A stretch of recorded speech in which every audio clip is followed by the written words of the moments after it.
खुलुमबाय बे समाव बड'लेण्ड एंखं टेलिभिजननि स्टुडिअ'आव मिथिखा नार्जारि दिनैनि गाहाय रादाबफोराव दङ। गसाइगावनि केशव डेका मेम'रियेल गुदि फरायसालिया सनाथि मायथाइ फोरबो खुंफुंदों। बशिष्टआव 3 दाखाथिफोरा हमजादों। साहा बागाननि मावख'गिरिनि सायाव गाग्लोबनायखौ लानानै दुमदुमानि साहा मावथिफोरा NH-37 खौ होबथादों। आइजो आरो गथ'साखौ गाग्लोबग्रा SIनि सायाव दाय जाबसिनदों। घरामारानि जायगायारि सुबुंफोरा थाद'नाय गैयै दै लोमसावजानायजों जुजिनो गोनां जादों। सामागुरियाव गोदानै फिन रिपलिं खालामनो दाबि दैखांदों कंग्रेसआ। इलेक्शन कमिशननो लाइजाम लिरहरदों। मानास माहारियारि हाग्रामायाव मोसा फिसाफोरा उदाङै बेरायग्लांदों, जायखौ मोसानि सुबुं अनजिमा बांनायखौ फोरमायदों। दानिया फैदोनि आबुं रादाबाव।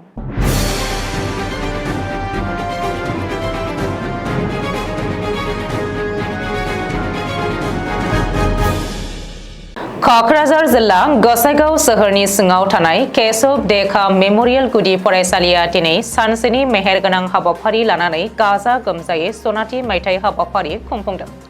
मख'नो गोनांदि 1974 मायथाइयाव गसाइगाव सोहोरनि सिङावनो गायसनजानाय केशव डेका मेम'रियेल गुदि फरायसालिया दिनै 50 बोसोराव आबुं जाफैबाय। मख'नो गोनांदि 50 बोसोर आबुं जानायखौ नोजोर बोनानै केशव डेका मेम'रियेल गुदि फरायसालिनि गाहाय फोरोंगिरि सायाश्री मुसाहारिनि नाजानाय आरो मददजों लोगोसे बारग' फरायसाफोरनि हेफाजाबजों दिनै गाजा गोमजायै सनाथि मायथाइ फोरबो खुंफुंनाय हाबाफारिया गाहामै गाहाम जोबनानै थाङो। मख'नो गोनांदि फुंजानि समनिफ्रायनो सनाथि मायथाइ फोरबोनि फिरफिला बिरहोनाय, सोरगोआरि फोरोंगिरिफोरखौ मान बावनाय, गोजोननि थाखाय हानजा सुरनाय बायदि हाबाफारिजों लोगोसे बारग' फरायसाफोरनि लोगो हमलायनाय हाबाफारिया जोबनानै थाङो। बे हाबाफारियाव गाहाय आलासि हिसाबै बाहागो लाफैदों पद्मश्री डक्टर कामेश्वर ब्रह्मजों लोगोसेनो गसाइगाव महकुमा बेंगिरि मृदुल सिब्रे आरो गोबां मानगोनां आलासिफोरजों लोगोसेनो गोबां बारग' फरायसाफोरा बे मेहेरगोनां हाबाफारियाव बाहागो लाफैदों। लोगोसेनो बे हाबाफारिजों लोब्बा लानानै केशव डेका मेम'रियेल गुदि फरायसालिनिनो गाहाय फोरोंगिरि सायाश्री मुसाहारिया बे हाबाफारिखौ खुंफुंनायाव गोबां मानगोनां बारग' फरायसाफोरा नुजाफैनाय आरो बाहागो लाफैनायनि थाखाय गोजोननाय फोरमायदों आरो बेनि गेजेरजों जाखांफुनाय उन्दै फरायसुला फरायसुलिफोरखौ मबाइलनिफ्राय गोजानाव थानानै लेखा फरायनायजों खाथि सोमोन्दो लानो खावलायदों। बशिष्ट आरो बेलतला ओनसोलाव आइजो आरो फालांगिरिनिफ्राय सिगि सग' खालामनानै लुथिग्रा 3 दाखाथिफोरखौ बशिष्ट पुलिसआ खानो हादों। हमजानाय 3 दाखाथिफोरखौ उदालगुरिनि नितुल बरा, गुवाहाटी बेहेरबारिनि सुजित बरा आरो कामरुप कमालपुरनि सूर्य कुमार शर्मा होनानै सिनायथि होदों। पुलिसआ बिसोरनिफ्राय मबाइल आरो सनानि माला जब्द खालामनाय जादों। बेनि अनगायैबो AS01 GB 3048 स्कुटिखौ जब्द खालामदों। मख'नो गोनांदि 3 दाखाथिफोरा गुबुन गोबां दाखाथिफोरजों सोमोन्दो थानायनि जाहोनाव बशिष्ट ओनसोलाव थानाय सुबुंफोरनि गोसोआव गोबाव समनिफ्रायनो संखिखांनाय सोमजिदोंमोन। दासान्दि पुलिसआ दाखाथिफोरनि बेरेखायै आयेननि गेजेरजों नायबिजिरनो गोख्रों राहा लाबाय होननानै मिथिहोदों। दुमदुमायाव थानाय MK साहा एक्सपर्ट लिमिटेडनि रायदां टी एस्टेटनि रागा जोंखांनाय मावसुमाफोरा दुमदुमा PSनि सिङाव थानाय हानसारायाव NH-37 खौ होबथादों। मख'नो गोनांदि बे होबथानाय हाबाफारियाव शुक्रबारनि मोनाबिलियाव साहा बागाननि सासे लेङाइ सामलायगिरिनि गाग्लोबनायाव लोब्बा थानाय दायनिगिरिफोरखौ थाबैनो हमनांगौनि बागै दाबि खालामदोंमोन। रिपर्ट बायदिब्ला माखासे सिनाय मोनै दुथांफोरा रायदां साहा बागाननि लेङाइ सामलायगिरि राजीव थापाखौ मावख'निफ्राय गावनि बांलासिम थांगासिनो थानाय समावनो देहायारि गाग्लोबदोंमोन। बे जाथायाव दायनिगिरिफोरनि बेरेखायै पुलिसआ जेबो राहा लायैनि अजद होनानै मावसुमाफोरा हानसारानि NH-37 खौ होबथादोंमोन। बे सोमावसारनायनि उनाव पुलिस आरो सुबुं मावख'गिरिफोरा दायनिगिरिफोरखौ थाबैनो खानाय जागोन होननानै खोथा होयो। जरहाट जिल्लानि बरिगाव ओनसोलाव फगदै पुलिस आउटपस्टनि मोनसे पुलिस हानजाया इनभेस्टिगेट खालामनाय समाव सासे आइजो आरो बिनि गथ'साखौ गाग्लोबनाय जाथाया सोराङाव फैदों। आइजोआ फोरमायथिनाय बायदिब्ला गावखौ बुग्रोनायनि सिगाङाव न'नि धोन सम्पथिफोरखौ खहा खालामग्रोदोंमोन। बेनि अनगायैबो साब इन्सपेक्टर बर्नाली गहाया आइजोखौ सोबनायजों लोगोसेनो उदैयाव गोबारै जोनायाव सासे 2 दाननि गथ'आबो खर'आव जोखोम जादोंमोन। बुग्लिनायनि उनाव हिन्जावसाखौ अंकुर दास मुंनि सासे सुबुंजों सोमोन्दो लाखिनायनि सायाव सोंथिबो सोंनाय जादों। बे जाथायनि उनाव जोखोम जानाय गथ'साखौ फाहामथाय होनो जरहाट मेडिकेल कलेज आरो हस्पिटालाव लानानै थांनाय जायो। बबेखानि सासे रेसिडेन्ट डक्टरा गथ'साखौ सिटि स्केन खालामनो बिथोन होयो। दासान्दि साब इन्सपेक्टर बर्नाली गहायनि बेरेखायै एफआइआर गथायनानै होनायजों लोगोसेनो गाग्लोबनायनि सायाव गोथौयै नायबिजिरनाय जाबाय। अखा बोथोरनि समाव सोहोरनि घरामारा ओनसोलाव थाबथानाय आरो बोहैलांनाय नालाफोरनि जाहोनाव दै जमा जानाया मोनसे सरासनस्रा जाथाय। नाथाय बे समाव थांनाय गोबां साननिफ्रायनो अखा हायाखैब्लाबो ओनसोलनि लामाया दासिमबो दैजों बुंफबनाय। बबेखानि बे ओनसोला दासिमबो सोरखारनि बिबानगिरिफोरनि गोसोखौ बोनो हायाखै। मख'नो गोनांदि घरामारा शिवनगर लामाया ओनसोलनि गोनांथार लामाफोरनि गेजेराव मोनसे।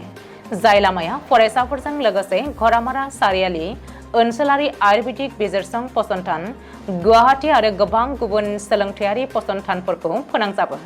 बे जाथायनि बागै जायगानि सुबुंफोरा मिथिहोनाय बायदिब्ला ओनसोलनि दै बोहैनाया जेब्लाबो जायगानि नखरफोरनिफ्राय फैनाय मैला दै। नाथाय थाबथानाय दै नालाखौ बोखारनो थाखाय खामानिया दासिमबो जागायजेननो हायाखै होननानै ओनसोलनि सुबुंफोरा मिथिहोदों। घरामारा शिवनगर लामानि दै बोहैलांनाय आरो लामा जौगाथायनि खामानिफोरा 2 दान सिगां जागायजेनदोंमोन। बबेखानि ठिकादार आरो PWD बिफाननि लुनायनि खामानिया लासै लासै सोलिगासिनो दङ।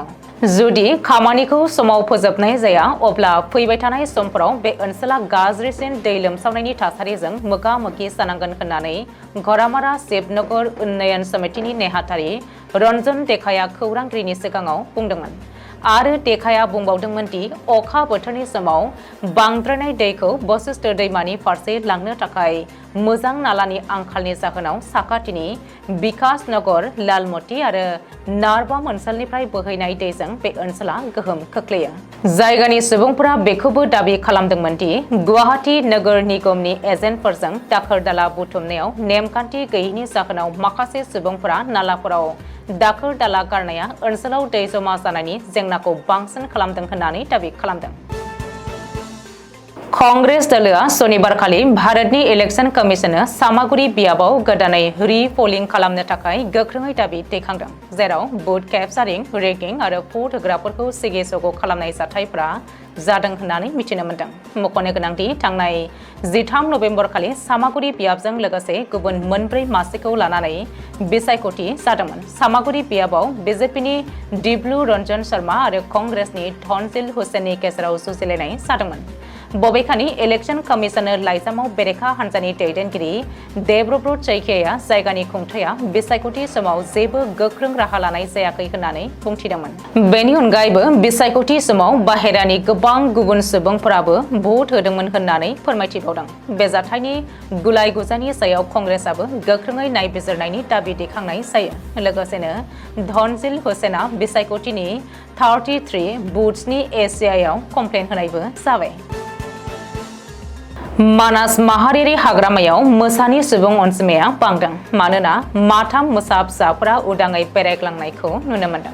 मख'नो गोनांदि आसामाव गासै 4 मोसा रिजार्भफोर दङ, फारियै मानास, काजिरङा, अरां आरो नामेरि। बेनि गेजेराव मानास, काजिरङा आरो अराङाव मोसाफोरनि अनजिमाया बांदों। रिपर्ट बायदिब्ला नामेरि हाग्रामायाव मोसाफोरनि अनजिमाया दुखुनांथावै 4 निफ्राय 3सिम गाहायाव फैदों होननानै शिलंआव फोरमायदों। मख'नो गोनांदि बावैसो सिगां मानास हायुङारि हाग्रामायाव नुनाय मोनसे केमेरानि नुथाया आसामाव मोसानि अनजिमाया बांनायखौ फोरमायदों, जाय हाग्रानि जिब-जुनारखौ मोजां मोनग्रा सुबुंफोरनि गोसोखौ बोनो हादों। बेखौबो मख'नो गोनांदि 2023 मायथाइनि मोनसे खौरां बिजोंनि रिपर्टनि बायदिब्ला थांनाय माखासे बोसोरफोराव मोसाफोरनि अनजिमाया मख'जाथाव बांनायखौ नुनो मोन्दों।